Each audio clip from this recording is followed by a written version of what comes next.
मुनीर फूट फूट कर रोया, पाकिस्तान के परमाणु बम तबाह। मुनीर इस वक्त रो रहा है, मुनीर इस वक्त खून के आंसू बहा रहा है, क्योंकि भारत की चेतावनी के बाद पाकिस्तान के हालात खराब हैं और इसी वजह से पाकिस्तान की गीदड़ भभकी भी देखने को मिल रही है।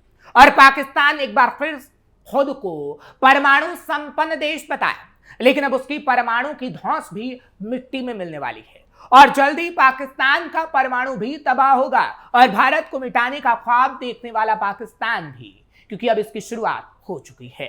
नमस्कार, कैपिटल टीवी का खास शो कच्चा चिट्ठा देख रहे हैं आप। मैं हूं आपके साथ हर्ष भारद्वाज।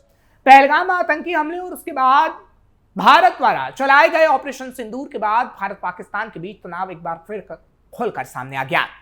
इसी बीच भारतीय सेना प्रमुख जनरल उपेंद्र द्विवेदी की पाकिस्तान को दी गई कड़ी चेतावनी ने इस्लामाबाद में हलचल को बढ़ा दिया है।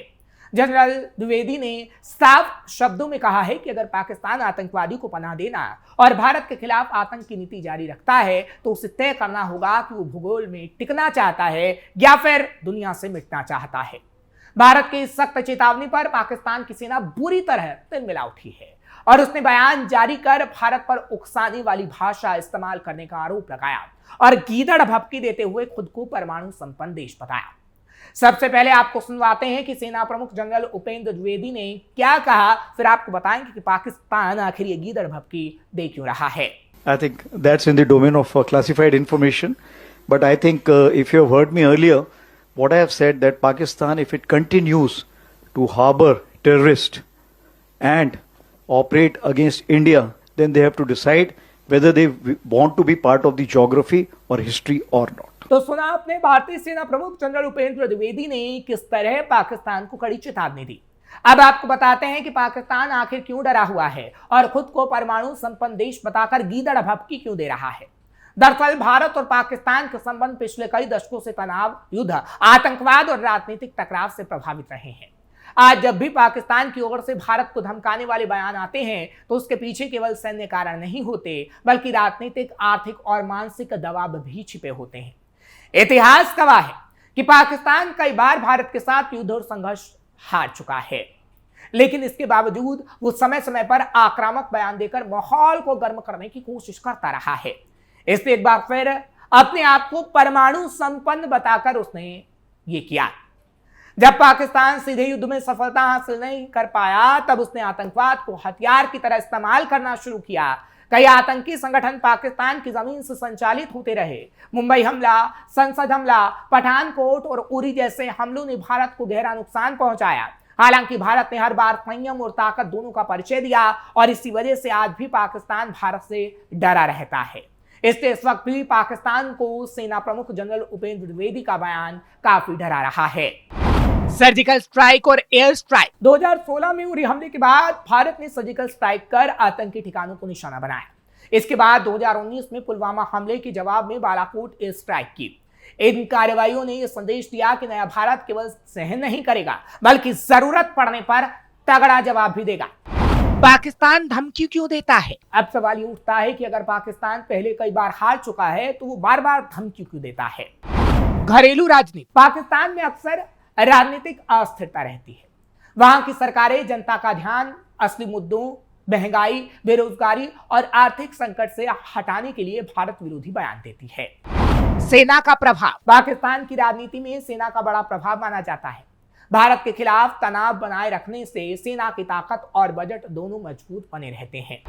अंतर्राष्ट्रीय ध्यान खींचना। कई बार पाकिस्तान कश्मीर मुद्दे को अंतर्राष्ट्रीय मंचों पर उठाने के लिए आक्रामक बयान देता है। हालांकि दुनिया आतंकवाद के मुद्दे पर पाकिस्तान को लेकर पहले से ज्यादा सतर्क है। मानसिक दबाव बनाने की कोशिश। धमकियों का उद्देश्य कई बार सीधे युद्ध नहीं होता, बल्कि मनोवैज्ञानिक दबाव बनाना होता है। लेकिन भारत की मजबूत सैन्य तैयारी और वैश्विक स्थिति के कारण ऐसी रणनीतियां पाकिस्तान की कभी सफल नहीं हो पाती। भारत की बढ़ती ताकत से परेशान है पाकिस्तान। आज भारत केवल सैन्य दृष्टि से नहीं, बल्कि आर्थिक, तकनीकी और कूटनीतिक रूप से भी पहले से कहीं अधिक मजबूत हो चुका है। भारतीय सेना दुनिया की सबसे शक्तिशाली सेनाओं में से गिनी जाती है। आधुनिक हथियार, मिसाइल सिस्टम, एयर डिफेंस और नौसेना की ताकत लगातार बढ़ रही है। भारत दुनिया की बड़ी अर्थव्यवस्थाओं में शामिल है। इसके मुकाबले पाकिस्तान गंभीर आर्थिक संकट से जूझता जा रहा है और कई बार अंतर्राष्ट्रीय मदद पर निर्भर रहा है। आज अमेरिका, फ्रांस, रूस, कई बड़े देशों के साथ भारत के संबंध मजबूत हैं। आतंकवाद के खिलाफ भारत की नीति को भी व्यापक समर्थन मिलता है। अब ये सवाल है कि पाकिस्तान खुद को परमाणु संपन्न देश बता तो रहा है, लेकिन क्या वो भारत से लोहा लेने की स्थिति में है? तो इसका जवाब ना में है, क्योंकि इस प्रश्न का उत्तर केवल सेना की ताकत से नहीं मिलता है। किसी भी देश की युद्ध क्षमता, उसकी अर्थव्यवस्था, राजनीतिक स्थिरता, जनता का मनोबल, तकनीक, अंतरराष्ट्रीय समर्थन और सैन्य संसाधनों पर ही निर्भर करती है।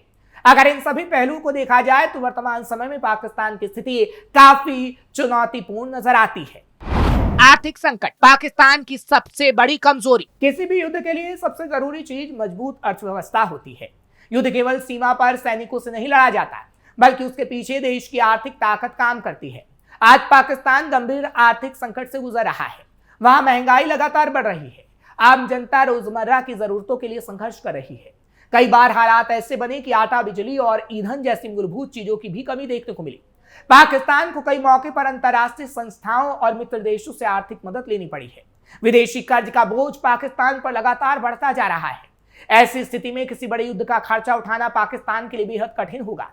दूसरी ओर भारत दुनिया की बड़ी अर्थव्यवस्थाओं में शामिल है। भारत का व्यापार, विदेशी निवेश और तकनीकी विकास तेजी से बढ़ रहा है। यही अंतर दोनों देशों की क्षमता को अलग अलग करता है। इसलिए पाकिस्तान सिर्फ गीदड़ भभकी दे सकता है, लेकिन भारत तगड़ा जवाब। राजनीतिक अस्थिरता और आंतरिक संघर्ष। युद्ध के समय देश के भीतर राजनीतिक एकता बहुत महत्वपूर्ण होती है, लेकिन पाकिस्तान लंबे समय से राजनीतिक अस्थिरता का सामना भी कर रहा है। वहां सरकार और विपक्ष के बीच लगातार संघर्ष देखने को मिलता है। कई बार पूर्व प्रधानमंत्रियों की गिरफ्तारी, विरोध प्रदर्शन और सत्ता संघर्ष के कारण माहौल तनावपूर्ण बना रहता है। इसके अलावा पाकिस्तान के कुछ क्षेत्रों में आंतरिक सुरक्षा चुनौतियां भी मौजूद हैं। आतंकवाद और चरमपंथ से जुड़े मुद्दे वहां की सरकार और सुरक्षा एजेंसियों के लिए सबसे बड़ी समस्या बने हुए हैं। जिस तरीके से टीटीपी लगातार हमले कर रहा है और बलूच विद्रोही भी लगातार हमले कर रहे हैं। जब कोई देश अंदरूनी समस्याओं से जूझ रहा हो, तब उसके लिए बाहरी युद्ध पर ध्यान केंद्रित करना आसान नहीं होता। भारत की बढ़ती सैन्य ताकत। भारत ने पिछले कुछ सालों में अपनी सैन्य शक्ति को काफी आधुनिक बना लिया है। भारतीय सेना, वायुसेना और नौसेना लगातार नई तकनीकों और आधुनिक हथियारों से मजबूत हो रहे हैं। भारत के पास आधुनिक मिसाइल सिस्टम, उन्नत लड़ाकू विमान, एयर डिफेंस सिस्टम और मजबूत नौसेना क्षमता मौजूद है। साथ ही भारत रक्षा उत्पादन में आत्मनिर्भर बनने की दिशा में तेजी से काम कर रहा है। भारतीय सेना का अनुभव और प्रशिक्षण भी दुनिया में सम्मान के साथ देखा जाता है। सीमा सुरक्षा से लेकर आधुनिक युद्ध तकनीक तक भारत लगातार अपनी तैयारियों को मजबूत कर रहा है। इसके मुकाबले पाकिस्तान की सैन्य क्षमता सीमित संसाधनों के कारण दबाव में दिखाई देती है। आर्थिक संकट का असर रक्षा बजट पर पड़ता है और इस वक्त पाकिस्तान में संकट ही संकट है। इसलिए किसी भी युद्ध की हालात में पाकिस्तान इस वक्त नहीं, सिर्फ इस हालात में है कि वो गीदड़ भभकी दे सके। अंतरराष्ट्रीय स्थिति और कूटनीति। आज के दौर में युद्ध केवल मैदान में नहीं, बल्कि अंतरराष्ट्रीय मंचों पर भी लड़ा जाता है। किसी देश को वैश्विक समर्थन मिलना बहुत महत्वपूर्ण होता है। भारत के संबंध अमेरिका, फ्रांस, रूस, जापान और कई बड़े देशों के साथ मजबूत हुए हैं। दुनिया की बड़ी अर्थव्यवस्थाएं भारत को एक महत्वपूर्ण साझेदार के रूप में देखती हैं। दूसरी ओर पाकिस्तान को अक्सर आतंकवाद और राजनीतिक अस्थिरता जैसे मुद्दों पर आलोचना का सामना करना पड़ता है। हालांकि पाकिस्तान के कुछ देशों के साथ अच्छे संबंध हैं, लेकिन वैश्विक स्तर पर उसकी स्थिति पहले जैसी मजबूत नहीं मानी जाती। अगर किसी बड़े संघर्ष की स्थिति बनती है तो अंतर्राष्ट्रीय दबाव भी पाकिस्तान के लिए एक बड़ी चुनौती बन सकता है। परमाणु हथियार और वास्तविकता। भारत और पाकिस्तान दोनों परमाणु शक्ति संपन्न देश हैं। यही कारण है कि दोनों देशों के बीच पूर्ण युद्ध की संभावना बहुत कम मानी जाती है। परमाणु हथियारों की मौजूदगी युद्ध को बेहद खतरनाक बना देती है। किसी भी बड़े संघर्ष का असर केवल दोनों देशों तक सीमित नहीं रहेगा, बल्कि पूरे दक्षिण एशिया पर पड़ेगा। इसी वजह से अक्सर तनाव बढ़ने के बावजूद दोनों देश सीधे बड़े युद्ध से बचने की कोशिश करते हैं, और पाकिस्तान तो सबसे ज्यादा बचने की कोशिश, क्योंकि भारत ने अब तक पाकिस्तान को जितने जवाब दिए हैं, नुकसान पाकिस्तान का हुआ है। क्या केवल बयानबाजी हो रही है? अक्सर देखा जाता है कि पाकिस्तान की ओर से भारत को लेकर बड़े बयान दिए जाते हैं, लेकिन कई विशेषज्ञ मानते हैं कि ऐसे बयान कई बार घरेलू राजनीतिक और जनता का ध्यान भटकाने के लिए ही होते हैं। जब देश आर्थिक और राजनीतिक संकट से गुजर रहा हो, तब बाहरी मुद्दों को उछालकर जनता की भावनाओं को प्रभावित करने की कोशिश की जाती है, और पाकिस्तान इस वक्त ऐसा ही कर रहा है। कुल मिलाकर ये कहा जा सकता है कि वर्तमान परिस्थितियों को देखते हुए पाकिस्तान कई गंभीर चुनौतियों का सामना कर रहा है।